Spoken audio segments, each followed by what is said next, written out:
Bienvenue à toutes et tous. Je suis Gwenaëlle Thébault, je suis directrice générale déléguée du groupe Marie-Claire. Et je suis très heureuse de vous accueillir dans nos nouveaux locaux pour célébrer avec vous votre engagement en faveur des femmes. Et je dois vous dire que, voilà, en tant que groupe de presse à la fois féministe et progressiste, nous sommes vraiment très fiers d'accompagner votre ambition et de le faire aux côtés de Great Place to Work, que je remercie pour leur confiance.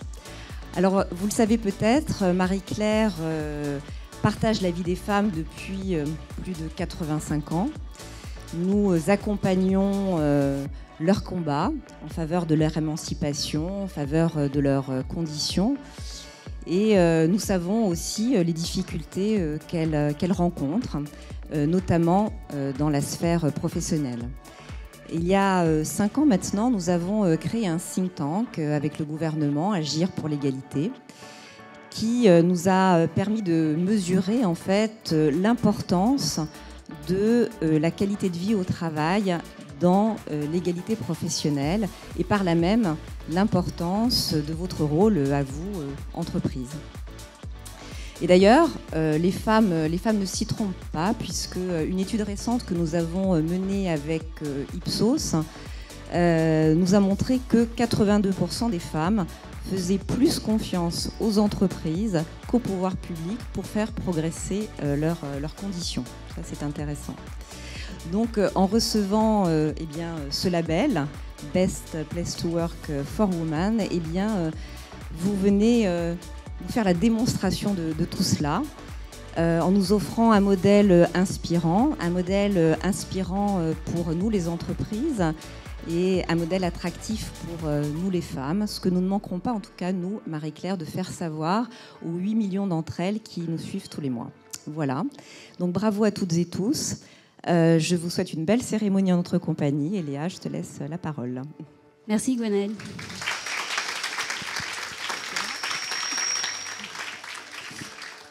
Bonjour à toutes et bonjour à tous. Je suis ravie de vous présenter aujourd'hui la liste Best Workplaces for Women 2023 au nom de toute l'équipe Great Place to Work qui a travaillé à cela. Et j'aimerais remercier Gwenaëlle et toute son équipe de Marie-Claire pour leur soutien dans ce projet et leur accueil aujourd'hui évidemment.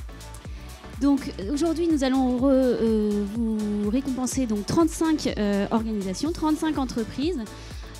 C'est un nombre toujours plus important chaque année depuis 2020, depuis la première édition de Best Workplaces for Women. Et ce qu'on note, c'est que déjà, parmi ces 35 entreprises, on a une mixité dans le management avec plus de 50% de femmes managers dans ces 35 entreprises. On souhaiterait vous partager aujourd'hui quelques chiffres issus de notre étude que nous menons chaque année auprès des actifs français, que nous avons publié donc, début 2023. Et dans cette étude, nous avons 74% des actives françaises qui estiment qu'elles ont les mêmes chances aujourd'hui que les hommes d'accéder à des postes de direction. Donc c'est un chiffre stable, c'est un chiffre qui est globalement assez encourageant, mais on observe encore un écart important de 8 points par rapport aux hommes, en fait, à la perception des hommes sur cette même question. Donc on voit qu'il y a encore du chemin à parcourir pour atteindre l'égalité.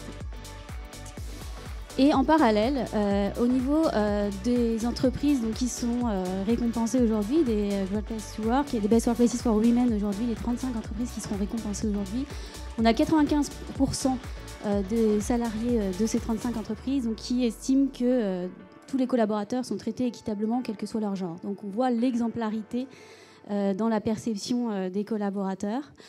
Et vous voyez que par rapport à la moyenne des salariés français, donc on est des actifs français à 64%, hommes et femmes, et on voit que les chemins, effectivement, est encore loin sur un certain nombre d'entreprises, mais voilà, cette exemplarité, vous la représentez aujourd'hui. Donc, issu de notre étude, donc on identifie les différents freins à l'évolution professionnelle. Ces freins, ils restent globalement assez stables ces dernières années, avec en premier lieu la maternité, la vie de famille. En second lieu, donc les comportements sexistes qui peuvent faire obstacle, l'autocensure, et enfin la culture d'entreprise ou la culture du secteur d'activité, en particulier dans les secteurs traditionnellement masculins, qui restent des freins importants. Voilà. Et donc là, ce qu'on aimerait nous ici vous partager, ce sont nos partis pris par rapport à cet enjeu de mixité. Pour Great Place to Work, la mixité, c'est un enjeu de transformation pour l'entreprise. Les différentes études montrent que l'inclusion, la diversité, la mixité permettent une plus grande performance dans l'entreprise. Pourquoi ? Parce que ça permet des décisions plus éclairées, en particulier dans les instances dirigeantes, et donc ça bénéficie à tous et à toutes dans l'organisation. Donc c'est un point qui est particulièrement important, et l'objectif, c'est aujourd'hui finalement vous représenter des rôles modèles pour montrer que l'égalité professionnelle, elle est possible malgré les difficultés, malgré des contextes très différents. Elle est possible dans des environnements très diversifiés. Donc l'enjeu aujourd'hui, c'est de faire évoluer la culture des organisations vers plus d'inclusion. Et ce qui nous semble important chez Great Place to Work, c'est l'écoute des collaborateurs. Ça fait partie des enjeux clés pour pouvoir mettre en place une culture plus inclusive. Donc l'écoute des collaborateurs, des collaboratrices, de comprendre en fait les situations de travail, les difficultés qui peuvent être vécues sur le terrain, pour pouvoir permettre l'évolution professionnelle des femmes et la mixité des métiers dans des environnements très différents. Voilà, donc ça nous semblait très important de souligner cette dimension d'écoute que vous mettez tous et toutes en place dans vos entreprises. On voudrait valoriser aussi effectivement vous en tant que modèle, mais aussi toutes les pratiques que vous mettez en place.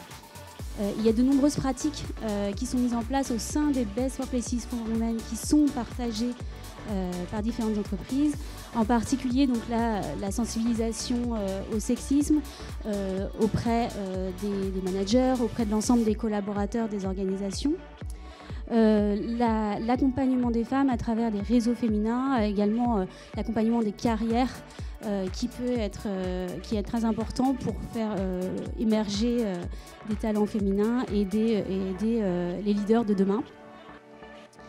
On voudrait souligner aussi l'importance de collaborer avec des acteurs externes, que ce soit les pouvoirs publics, les acteurs associatifs, parce que l'égalité et la mixité, elle ne peut se faire seule finalement, elle se fait dans un environnement, dans un écosystème, et c'est important de s'appuyer sur tous ces acteurs pour pouvoir promouvoir la mixité des métiers auprès des jeunes, pour pouvoir lutter aussi contre les violences sexuelles et sexistes.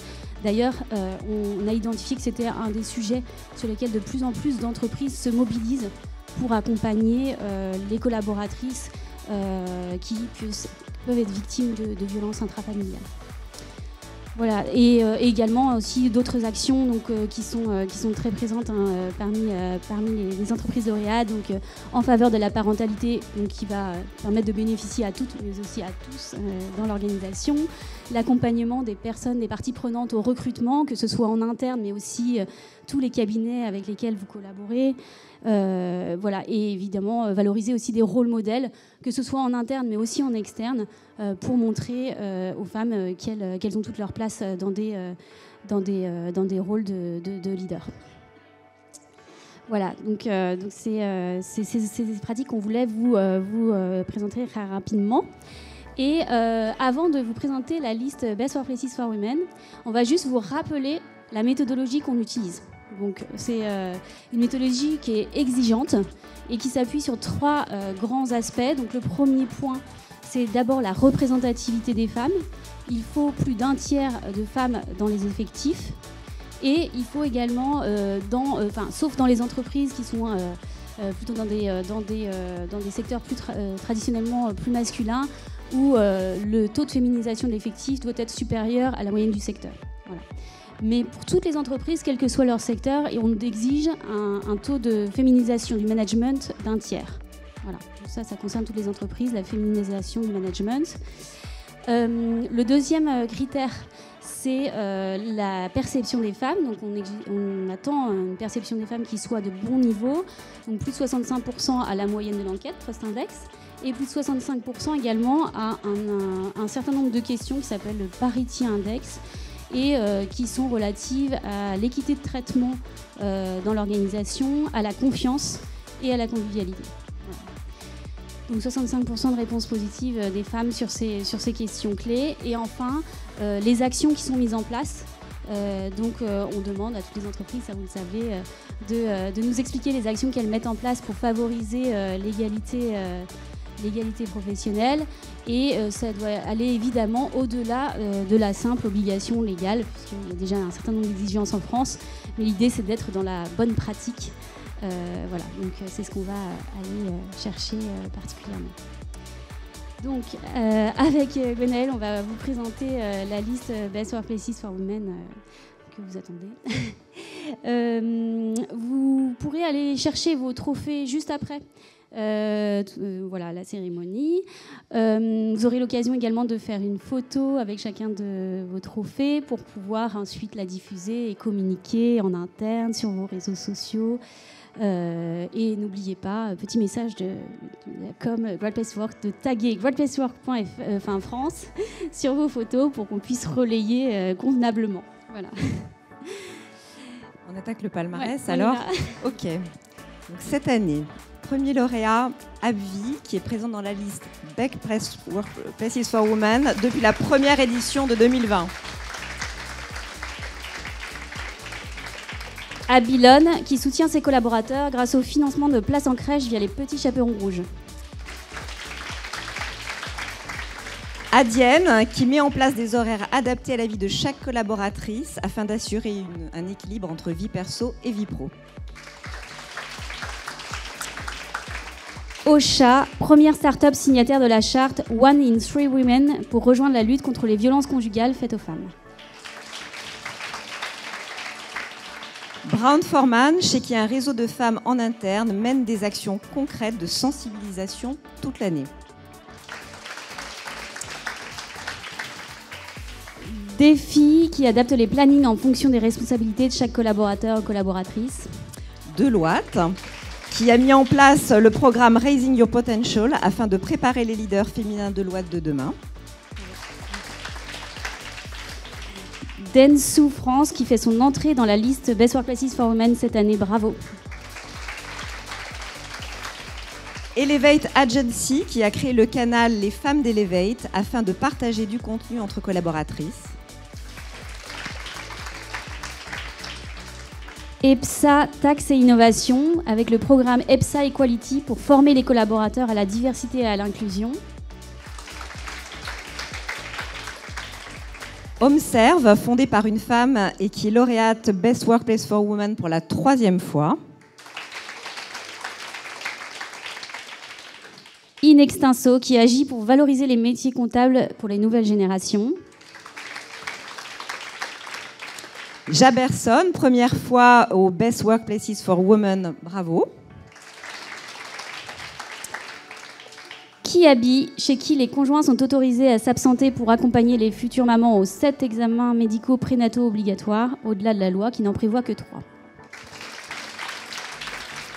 L'Olivier Assurance, qui a conçu le programme Get Discovered pour repérer les talents qui aspirent à diriger dans un mode de travail hybride. MC2I, entreprise paritaire du secteur de l'IT, ce qui mérite d'être souligné.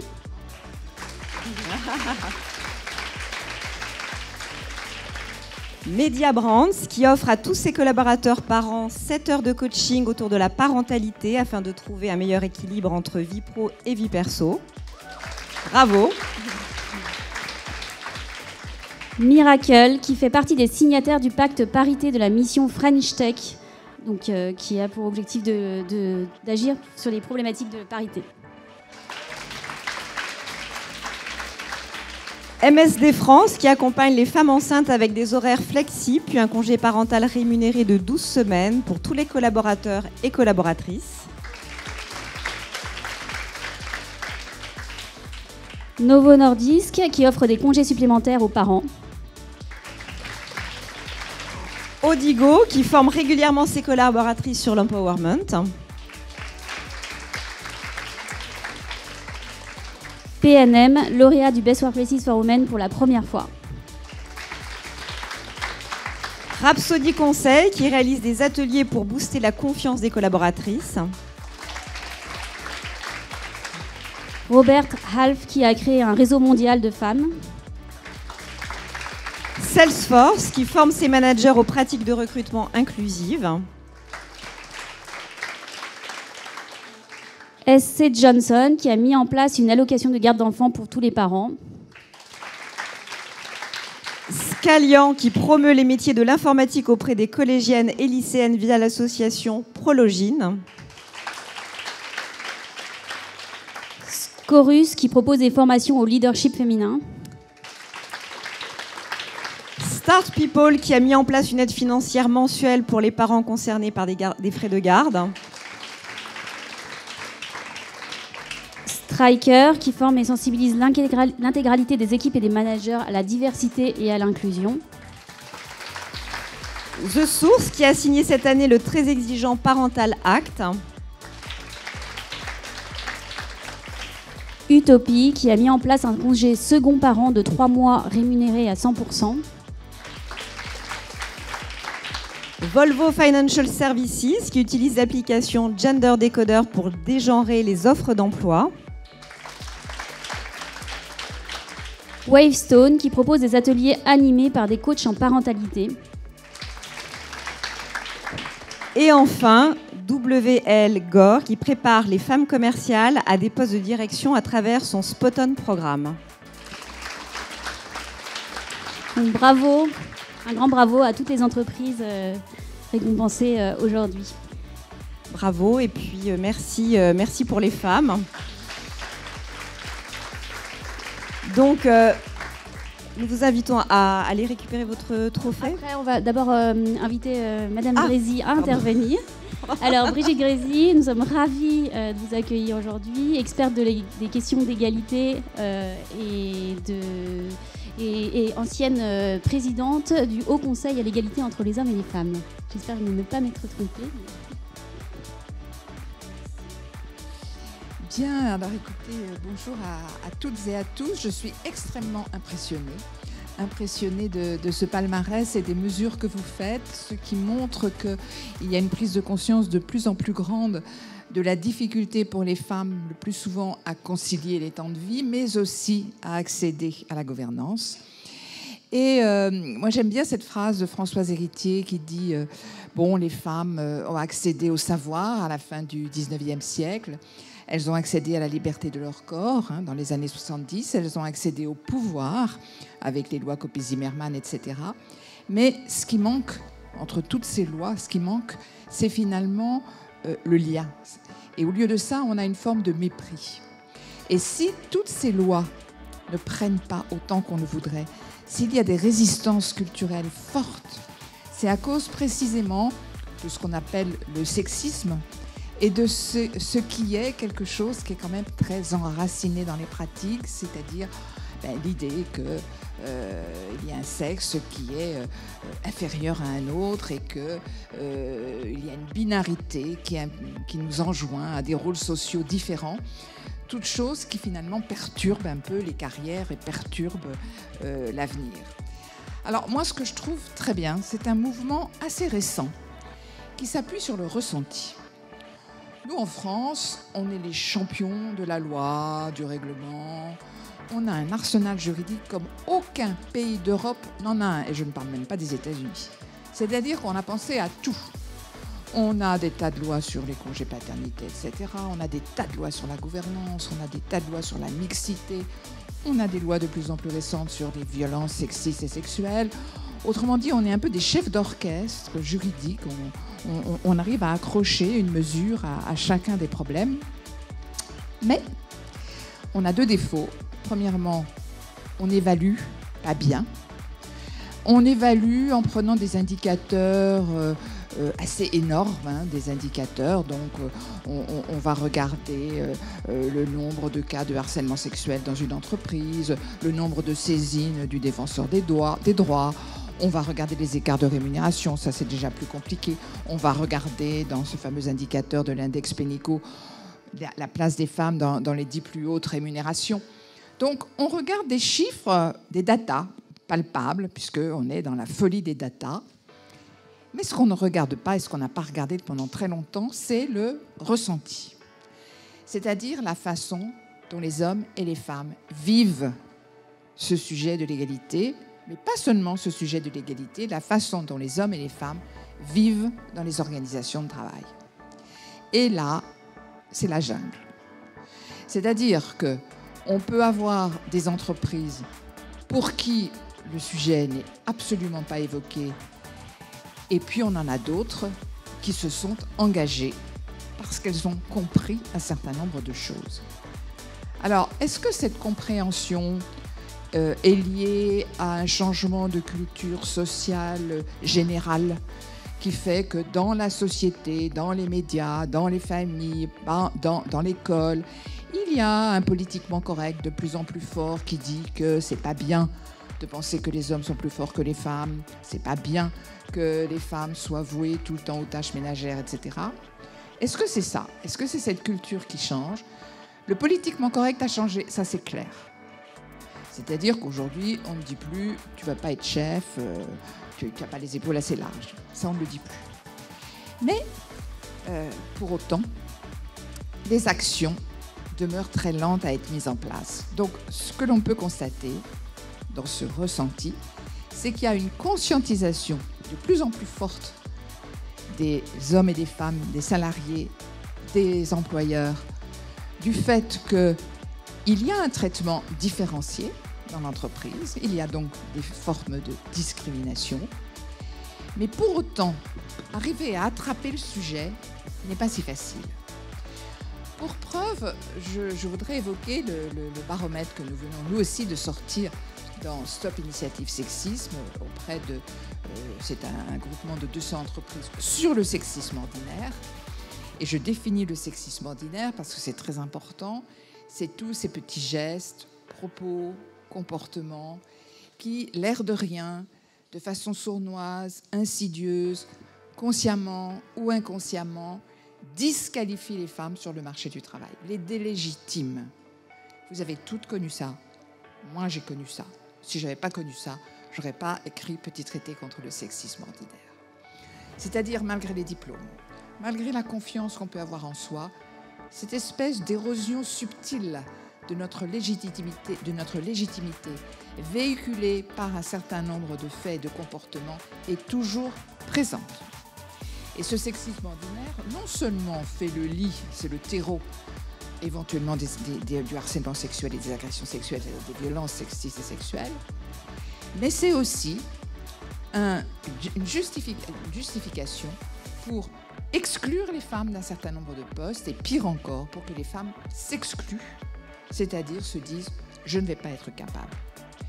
Et ce que je trouve amusant, c'est que il y a une sorte de modification permanente de tout ce qui fait, de tous ces petits grains de sable, de tout ce qui fait ce sexisme de la disqualification. J'en prendrai pour preuve 4 domaines où on a repéré qu'il était encore totalement présent, indépendamment du fait que quand même 80% des femmes salariées dans le baromètre ont dit qu'elles avaient subi des faits du sexisme. Le premier terrain, c'est évidemment le management. Le management des femmes est très souvent un lieu où s'exercent subtilement 2 types de sexisme. Le sexisme de l'humiliation, de l'exclusion.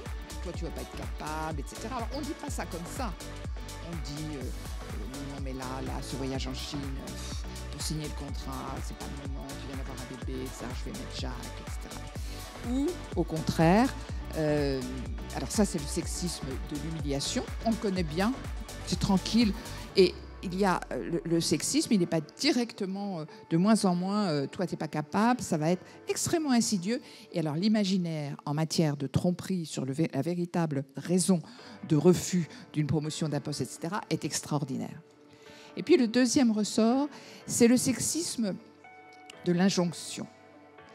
Et ça conduit notamment au sexisme bienveillant, c'est-à-dire toi qui es une femme, tu es empathique, tu vas forcément être douce, empathique, tu vas pouvoir comprendre les gens, tu vas faire une leader formidable. Mais on se rend compte qu'en fait, on enjoint aux femmes d'être douces, empathiques, souriantes. Les femmes ne sont pas forcées d'être douces, empathiques, souriantes. Et surtout, les compétences n'ont pas de sexe. Et si on met en exergue ces compétences, c'est au nom d'une valeur ajoutée des femmes par rapport aux hommes, et donc une nouvelle injonction à des qualités essentialisantes des femmes. On a autant de femmes rigoureuses, autant des femmes qui ont l'esprit de logique, autant de femmes dures peut-être, qu'il y a d'hommes qui ont aussi des qualités différentes. Et donc, ce sexisme bienveillant, eh bien, il aboutit à une naturalisation des compétences des femmes et donc à une bipartition et à une forme d'exclusion. Donc, la gouvernance, c'est le lieu de toutes les peurs. Et c'est le lieu où, en ce moment, se cristallise ce que j'appellerais une gender fatigue. Et ça, on se masque, on se cache les yeux sur ce phénomène. Parce que les femmes arrivent en nombre, parce que les femmes sont excellentes, parce que les femmes qui n'ont pas été habituées à tout ça, eh bien, elles veulent prouver encore plus. Elles sont des outsiders. Et quand on l'est, évidemment, on cravache. Les femmes cravachent. Et donc, elles deviennent des concurrentes. C'est un fait. Se masquer le regard et dire « Non, mais les femmes sont aussi compétentes que les hommes, il faut qu'elles y arrivent. » Oui, mais la course aux places, la lutte des places, elle est réelle. C'est-à-dire que vous, les talentueuses, vous allez prendre forcément la place des hommes si on a toujours une culture de la carrière identique à celle qu'on a aujourd'hui. Ce qui veut dire que cette pensée des hommes qui étaient dans une espèce de confort absolu de pouvoir faire une carrière linéaire montante, eh bien, il faut la prendre en compte pour les hommes et pour les femmes pour dire qu'est-ce que c'est qu'une carrière. Eh bien, ce n'est pas forcément de diriger 5, 10, 15, 20 000 personnes. C'est aussi faire un pas de côté. C'est aussi aller dans la sous-traitance. C'est aussi pour un temps aller dans l'expertise. Autrement dit, il y a une transformation profonde de ce qu'est une carrière dans les organisations. Comment est-ce que je vais faire ma start-up? Comment est-ce que je délègue, etc. Et ça, c'est pas fait. Et la gender fatigue monte. Nous l'avons vu dans notre baromètre. Il y a 20% d'écart.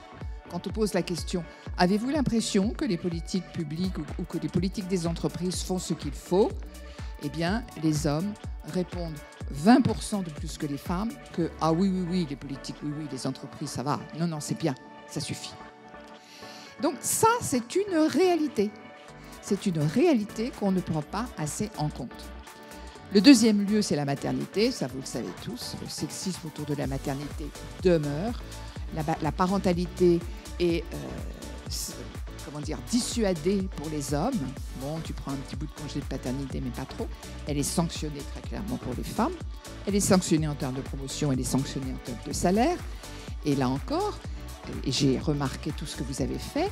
C'est pas seulement de le dire, c'est-à-dire qu'il faut mettre des actions en place. Je prends mes retours de congé maternité et je regarde, alors on est obligé de leur donner la moyenne des augmentations générales et individuelles, mais je regarde le poste et je regarde comment je peux faire progresser, sachant qu'un congé de maternité, c'est pas du temps perdu, c'est l'équivalent d'un examen.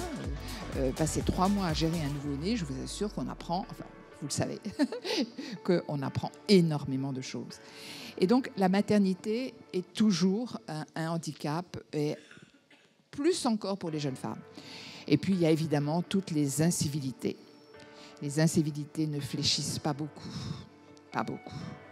Vous savez, toutes ces blagues sexistes, encore une fois, vive l'humour, c'est pas la question. On s'ennuierait trop s'il n'y avait pas d'humour. mais l'humour unilatéral, celui qui agrippe, accroche, épingle une personne qui n'en veut pas. L'humour autour de la machine à café, alors que les hommes témoins ne prennent pas la défense de celui de la victime. Parce qu'il suffit qu'un leader d'opinion, dans une réunion ou autour de la machine à café, homme, dise non, ça suffit, pour que les petits malins arrêtent. Et là, il n'y a pas de prise de conscience du rôle du témoin encore. Et donc, il y a toutes ces incivilités, ce mansplaining que vous connaissez, moi je l'ai tellement connu, on dit un truc et notre voisin redit la même chose avec ses mots, le fait d'être interrompu, le fait d'être seule. Moi, j'ai été directrice de cabinet d'un ministre. Eh bien, le lundi après-midi à 15h, j'en ai encore une boule dans le ventre, on allait à Matignon, la grande salle de Matignon. Il y avait 40 à 50 personnes. Nous étions 3 femmes, directrices du cabinet. Et je peux vous dire, quand on prend la parole, et c'était des énarques, enfin je veux dire, on était des pères, enfin c'était pas... voilà. Moi, une fois, un directeur de cabinet passait devant moi pour parler à la personne à qui je parlais. Je n'existais pas, il ne m'a pas vu, je ne sais pas. Donc, on a des choses comme ça qui demeurent encore aujourd'hui.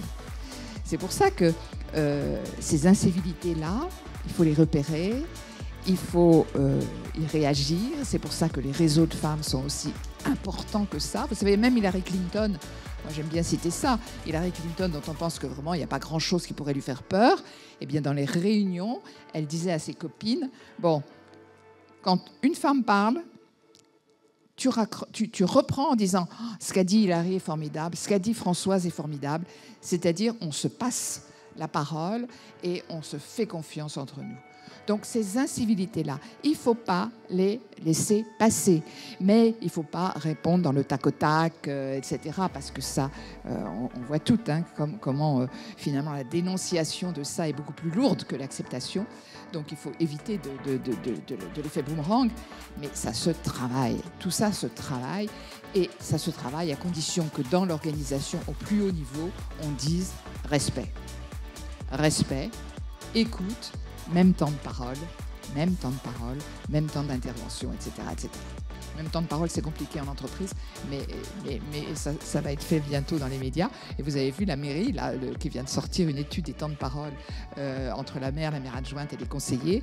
Eh bien, les femmes qui sont, c'est des paritaires, hein, mais elles ont 39% du temps de parole. Donc, on voit bien que dans les outils du pouvoir, tous les outils du pouvoir, il n'y a pas égalité. Et c'est dans le détail que le diable se cache. Et c'est pour ça que l'égalité entre les hommes et les femmes, que vous faites tous, il y a des pièges, mais c'est aussi une chance énorme de transformer, vous l'avez dit, de transformer non seulement l'organisation, mais la société. Les organisations, ça se transforme par tout ce que vous faites, par des actions, mais ça se transforme aussi en mettant à plat toutes les procédures qui sont toutes biaisées. Il ne faut pas se faire d'illusions. Toutes les procédures RH sont biaisées. De même que l'intelligence artificielle, une fiche de poste, la façon dont on promeut une carrière, la façon dont on présente, les connotations du langage, le type de vocabulaire utilisé, la façon dont on va chercher les gens, la façon dont on présente, encore une fois, les évaluations, tout ceci pourrait être relu à l'aune de l'égalité. Ce qui veut dire que les hommes et les femmes auront sans aucun doute des clés de lecture beaucoup plus intéressantes et une transparence des offres plus intéressante. Ça transforme aussi les conditions de travail, ça transforme aussi les chaînes d'autorité, les chaînes de gouvernance. Et donc, cette transformation des organisations est centrale. Mais, plus encore, je pense que nous devons aller vers une transformation de l'appréciation de la valeur du travail. Moi, je reste absolument persuadée, et c'est pour ça que des initiatives comme les vôtres sont centrales, qu'aujourd'hui, quand on regarde la définition d'un travail de valeur égale, qu'est-ce qu'on dit ? On dit qu'un travail a une valeur égale lorsqu'il comporte à peu près le même type de diplôme, de connaissances, d'expérience, de responsabilité et de charges physiques et nerveuses. À aucun moment on intègre dans cette définition de valeur égale, du travail de valeur égale, le lien. C'est-à-dire l'industria, c'est-à-dire ce qui fait le temps que l'on passe à briefer ses collaborateurs, à briefer ses équipes, à prendre soin d'eux, à demander comment va le rhume que vous aviez hier, à demander comment on pourra mieux travailler. Toutes ces choses-là, c'est du temps. C'est un temps, c'est le temps de la solidarité, c'est le temps du lien, c'est le temps de l'intelligence sociale. Ce temps-là qui est si fort dans les métiers de service à la personne, dans les métiers du lien qui sont pourtant sous-payés parce qu'on considère que ces qualités-là sont naturalisées, c'est des qualités propres aux femmes. Il y a une révolution culturelle à faire sur ce qu'est un bon collaborateur. Une révolution culturelle à faire. Et tous les bons élèves, moi j'en faisais partie d'ailleurs, tous ceux qui cravachent pour faire du chiffre, d'accord si en plus ils se donnent les moyens de faire en sorte que les équipes suivent derrière.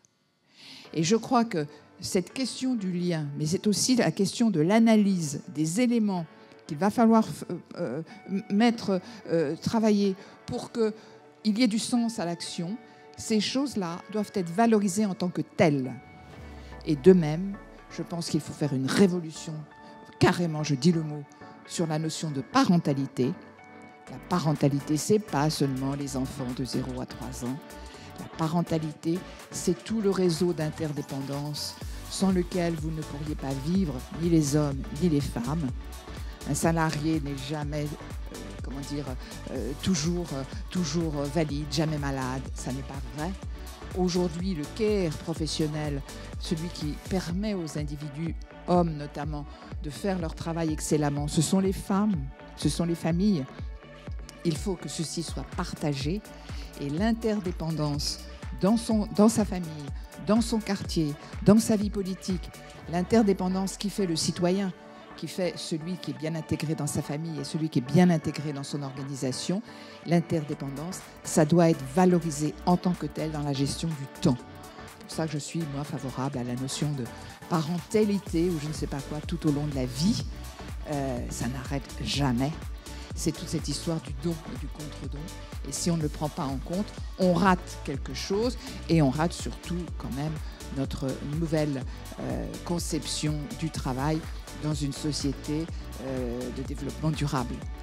Donc, vous voyez, l'égalité, il y a des tas de lois, on ne va pas en parler, la loi sur les quotas, tout ça, moi, je connais par cœur. Moi, les quotas, ça ne m'a jamais fait peur. Moi, je suis une madame quota. Encore une fois, j'entends dire on prend des femmes incompétentes, mais bien sûr que non. Les quotas, c'est vraiment à l'européenne, c'est-à-dire avec la jurisprudence européenne, c'est-à-dire à compétence égale. Donc, il n'y a pas de souci, la compétence, elle est là. Il y a des tas d'outils, mais je pense que ce n'était pas là-dessus que vous m'attendiez aujourd'hui. Ce que je voulais souligner aujourd'hui, c'est précisément qu'au-delà de notre arsenal juridique, au-delà de nos campagnes, de nos outils, de nos guides, de nos chartes, de nos labels, au-delà de tout ça, il y a le ressenti. Il y a le sentiment d'être dans une place, dans un endroit où il fait bon travailler et où il fait bon vivre, mais que tout ça doit être formalisé. Ce n'est pas seulement des mots en l'air, et vous l'avez très bien dit avec vos actions, ça doit être formalisé autour de 3-4 thèmes que l'on prend en forme d'approche systémique et qui font vraiment l'entreprise de demain avec une égalité qui a réussi à transformer les organisations. Voilà ce que je voulais vous dire et je voulais encore vous féliciter grandement pour tout ce que vous faites. Merci.